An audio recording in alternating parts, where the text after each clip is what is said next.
আসসালামু আলাইকুম সুপ্রিয় দর্শক, জুম্মা মোবারক। আশা করছি সবাই অনেক ভালো আছেন, সুস্থ আছেন। আমি বাংলাদেশ থেকে জাকিয়া সুলতানা বলছি। আজকে আমার এই ছোট্ট চ্যানেলে আমি আপনাদের সঙ্গে তিনটা মাংসের রেসিপি শেয়ার করব। আর একটা গরুর মাংস হবে, একটা খাসির মাংস আর একটা মুরগির মাংস। তিনটা রেসিপি খেতে দুর্দান্ত। ছুটির দিন এই রেসিপিগুলো তৈরি করে যে কোনো সময় আপনারা পরিবারের আত্মীয় স্বজন সবাইকে নিয়ে এনজয় করতে পারেন। তো প্রথমে এখানে বিফ দিয়ে একটা রেসিপি তৈরি করছি। এই রান্নাটা খুবই জনপ্রিয় আর পাকিস্তানের পেশোয়ার অঞ্চলের রান্না। পেশোয়ারি বিফ বা পেশোয়ারি গরুর গোশতের ভুনা, এটা অনেকেই বলে থাকেন আর কি। তো দেখতেই পাচ্ছেন, প্রথমে এখানে আমি খানিকটা গরুর গোশত নিয়েছি। ফ্রেশ গোশতটা অবশ্যই নেবেন, এতে করে খুবই ভালো লাগবে। 1 টেবিল চামচ ঘিয়ের মধ্যে দিয়ে একটু নাড়াচাড়া করে নিয়ে তার মধ্যে আলু দিচ্ছি, আদা কুচি, স্লাইস করে আদা নিয়েছি, সেটা চাইলে কুচি করেও দিতে পারেন। আস্ত রসুন, পেঁয়াজ, কাঁচামরিচ, গোলমরিচ, লবণ এগুলো দিব। এগুলোতে কিন্তু কোনো বাটা মশলা অ্যাড হবে না, বা ঝাল, হলুদ, মানে গরম মশলা অন্যান্য সেগুলো কিন্তু হবে না। এলাচ, দারচিনি কিছুই দেয়নি, দেখতে পাচ্ছেন। আর এখানে কাঁচা টমেটোর পরিবর্তে টমেটো পিউরি দিয়েছি, এর জন্য কিন্তু রঙটা খুব ভালো আসবে। আপনাদের বাসায় কাঁচা টমেটো থাকলে কাঁচা টমেটো দিবেন। আর এইভাবে গোশত থেকে পানি বের হওয়া পর্যন্ত ঢাকা চাপা দিয়ে সুন্দর করে একটু নাড়াচাড়া করে রান্না করে নিচ্ছি। চুলার জালটা কিন্তু একেবারেই লো টু মিডিয়াম হিটে আমি রান্নাটা কমপ্লিট করছি। আর এখানে 1 লিটার পানি গরম করে নিয়েছি আলাদা পাত্রে। এখন এই গরম পানিটা এর মধ্যে দিয়ে দেব। গরম পানিটা দিয়ে একদম চুলার হিট লো টু মিডিয়াম হিটে রেখে আমি আমার বাড়ির কাজগুলো করে নিচ্ছি। ইচ্ছা মতো এটা সুন্দর হয়ে সেদ্ধ হোক। আর সেদ্ধ হতে হতে এরকম অবস্থা হয়েছে। 2-3 ঘন্টার জন্য ছেড়ে দিতে পারেন আপনি। আর যদি তা না করেন, যদি দ্রুত করতে চান, তাহলে সেক্ষেত্রে প্রেশার কুকারে দিয়ে নেবেন। প্রেশার কুকারে দিলে খুবই দ্রুত রান্নাটা হয়ে যাবে। একবার ট্রাই করে দেখতে পারেন। কোনো রকম বাটা কিংবা গুঁড়া মশলা এখানে ইউজ করা হয় না। আর টমেটো পিউরি দেওয়াতে কালারটা খুব সুন্দর এসেছে। তো দেখতেই পাচ্ছেন রান্নাটা কমপ্লিট হয়ে গেছে। মাংসটা একদম তুলতুলে নরম যখন সফট হয়ে যাবে তখন কিন্তু কমপ্লিট করতে হবে রান্নাটা। আমি কিন্তু অফ ক্যামেরায় একটু ভাজা জিরার গুঁড়া ছড়িয়ে দিয়েছি। কোনো রকম মরিচ কিংবা ঝাল দেওয়া হয়নি। এই যে কাঁচা পাকা মরিচগুলো দিয়েছি, লাল লাল পাকা মরিচ দিয়েছি আস্ত, সেই মরিচ থেকেই কিছুটা রং কিন্তু এখানে ছড়িয়ে পড়েছে, দেখতে পাচ্ছেন। তো খুব সুন্দর একটা কালার এসেছে। আর এতে কিন্তু মানে বাড়তি তেল দিতে হয় না, ঘিয়ের মধ্যেই রান্নাটা করতে হয়। আর খুবই সুন্দর হয়ে মাংস থেকেই তেল বের হয়ে আসে আর কি। খুবই সুস্বাদু রান্না। রুটি কিংবা পরোটা কিংবা খালি মুখেও খেতে দুর্দান্ত লাগে, তবে ভাতের সঙ্গে নয়। একবার ট্রাই করতে পারেন। তো বন্ধুরা, দ্বিতীয় রান্না এখানে আমি করে দেখাচ্ছি খাসির গোশত ভুনা। আর এই খাসির গোশত যত টিপস আছে সবই আজকে আপনাদের সঙ্গে শেয়ার করব। তো ওই খাসির গোশত ভুনাটা আমাদের বাড়িতে সবাই ভীষণ পছন্দ করে। আর আমাদের এইদিকে খাসির দাম কিছুটা কম ছিল, তাই হুটহাট করে বাড়িতে খাওয়ার জন্য এরকম খাসি কিনে এনে কিন্তু জবাই করা হয়। আমরা প্রায় এটা করে থাকি। বাজার থেকে মাংস কিনলে ভালোও পাওয়া যায় না, আবার দামেও বেশি পড়ে। এরকম করে কিনলে দাম সাশ্রয় হয়, আবার খুব ভালো মাংস হয়। এখানে 2 কেজি খাসির মাংস নিয়েছি। পেঁয়াজ কুচি, আদা রসুন জিরা বাটা দিয়ে দিচ্ছি। তারপরে আস্ত শুকনো মরিচ দিচ্ছি, তেজপাতা দিয়ে দিলাম, হলুদ গুঁড়া, মরিচ গুঁড়া সবই একে একে দিয়ে দেবো। এখানে মরিচ গুঁড়া দিয়েছি, একটু হলুদ গুঁড়াও তার সঙ্গে দিয়ে দিলাম।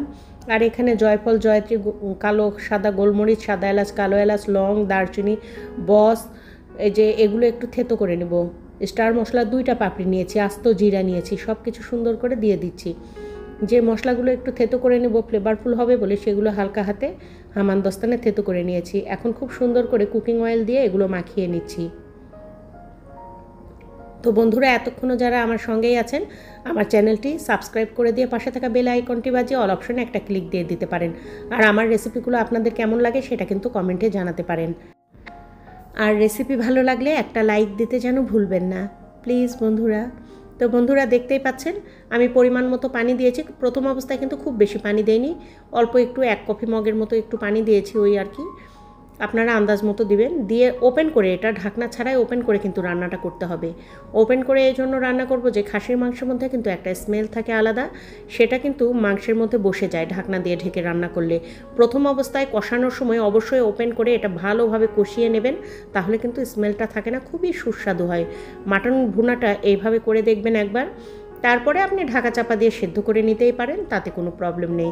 তবে কষানোর সময় অবশ্যই সেটা ওপেন করে রাখবেন। আর গরম মশলার গুঁড়াও কিন্তু দিয়ে দিয়েছি, দেখতেই পাচ্ছেন।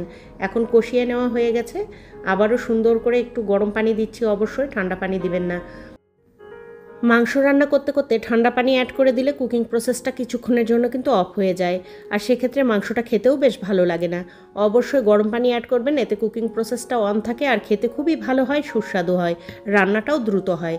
আর আলাদা একটা পাত্রে পেঁয়াজের বেরেস্তা ভেজে নিয়ে কিছুটা এখানে দিয়ে দিয়েছি আর অর্ধেকটা তুলে রেখেছি ডেকোরেশনের জন্য। এখন একটা ট্রেতে, সার্ভিং ট্রেতে এই মাংসগুলো আমি তুলে দিচ্ছি এবং একটু সাজিয়ে দিচ্ছি উপর থেকে।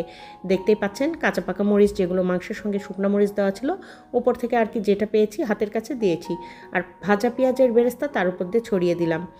এইরকম একটা রেসিপি যদি ডাইনিং টেবিলে থাকে আর কি চাই বলুন তো।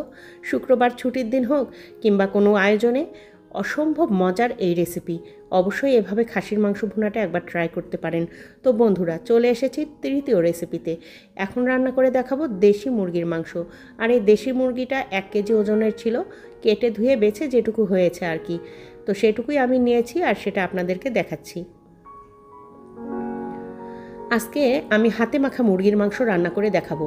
কেটে ধুয়ে পরিষ্কার করে রাখা মুরগির মাংসগুলো একটা ফ্রাই প্যানের মধ্যে নিয়ে নিয়েছি, আর গরম মশলার মধ্যে নিয়েছি সাদা এলাচ, কালো গোলমরিচ, লং কয়েকটা, আর তার সঙ্গে নিয়েছি ছোট ছোট একটু জয়ত্রীর টুকরা কয়েকটা।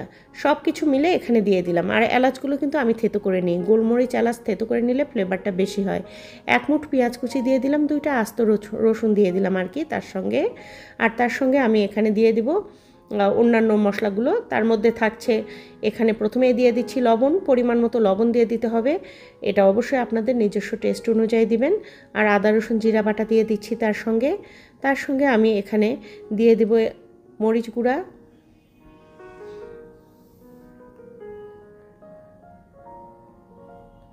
তারপরে এখানে দিয়ে দিচ্ছি হলুদ গুঁড়া, আর দিলাম খাঁটি সরষের তেল। সব কিছু মশলা এখানে দিয়েই নিয়েছি। কয়েকটা আলু এখানে দিয়ে দিচ্ছি। মুরগির মাংসের মধ্যে আলু দিলে খেতে বেশ লাগে। এটা কিন্তু বড় একটা আলু ছিল, মাঝখান থেকে ছোট করে টুকরো করে নিয়ে যে কটা হয়েছে আর কি। এখন খুব ভালোভাবে হাতে এটা মাখিয়ে নিচ্ছি। মাখানোটাই এমন টাইপের হবে, দেখেই মনে হবে যেন রান্না করা হয়ে গেছে। এখন এখানে পানি দিয়ে দিতে হবে।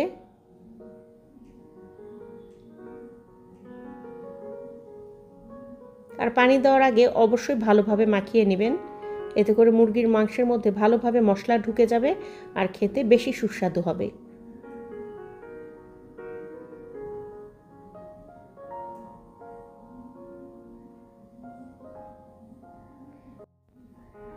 রান্না হয়নি, তবুও দেখতে কতটা সুন্দর হয়েছে দেখুন একবার।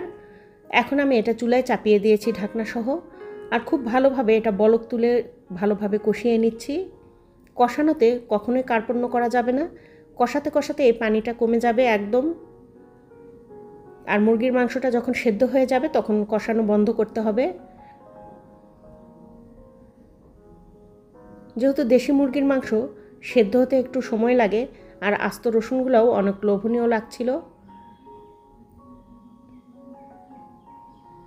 আবারও ঝোলের জন্য পানি দিয়ে দিব, তার আগে একটু একটু করে পানি দিয়ে নিয়ে এটা ভালো করে কষিয়ে নিয়েছি। কিন্তু আবারও বলছি, কষাতে হবে খুবই ভালো করে। যদি দেশি মুরগির মাংস হয় সেক্ষেত্রে অনেকটা সময় লাগবে। আর ঝোলের পানি দিয়েছি, খুব ভালোভাবে বলক উঠে যাওয়ার পর উপর থেকে ভাজা জিরার গুঁড়া ছড়িয়ে দিয়েছি। আবারও নাড়াচাড়া করে আরও খানিকক্ষণ একটু আঁচ দিয়ে নেব। মাংসটা কিন্তু খুবই ভালোভাবে সেদ্ধ হয়েছে, হাড়ের থেকে মাংসটা সরে গেছে, দেখতেই পাচ্ছেন।